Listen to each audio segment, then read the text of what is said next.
কাদ্রি মাহফুজ ভাই অপু বিশ্বাসের সাথে এই ছবি শেয়ার করে লিখেন, কারো যেন নজর না লাগুক। তা আমার কথা হচ্ছে, ওনাদের নজর লাগাচ্ছে কে? ওনারা নিজেরাই তো আগ বাড়িয়ে এসে সবাইকে বলছে তারা ভাই বোন, তারা এটা সেটা।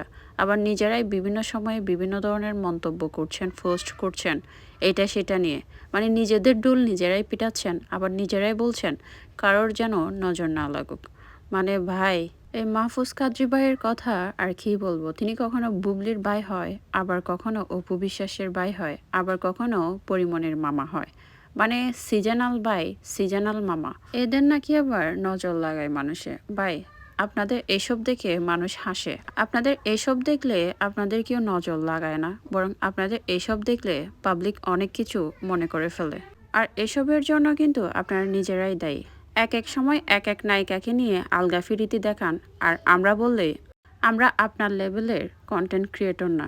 ভাই, আমরা সহজ সরল মানুষ, আপনাদের মতো এত দল পাল্টাতে আমরা পারি না বলে হয়তো আমরা আপনার মতো হতে পারিনি। ভাই, আপনি যথেষ্ট বুদ্ধিমান এবং আপনার ট্যালেন্ট আছে, এটা অস্বীকার করার কিছুই নেই, বরং আমরা আপনাকে সবসময় প্রশংসায় বাসিয়েছি।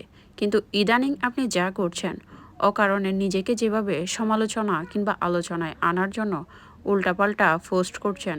যে বুবলিকে আপনি একসময় প্রশংসায় বাসাতেন, নিজের বোন বলে আখ্যা দিয়েছিলেন, সে বোনকে অন্যদিকে আপনার মামা পরিমণিকে নিয়ে আপনি যেভাবে উদ্দেশ্যপ্রণোদিতভাবে একজনকে খুশি করার জন্য বিভিন্ন মন্তব্য করছেন, তা কিভাবে আমরা সাধারণ মানুষ মেনে নেই?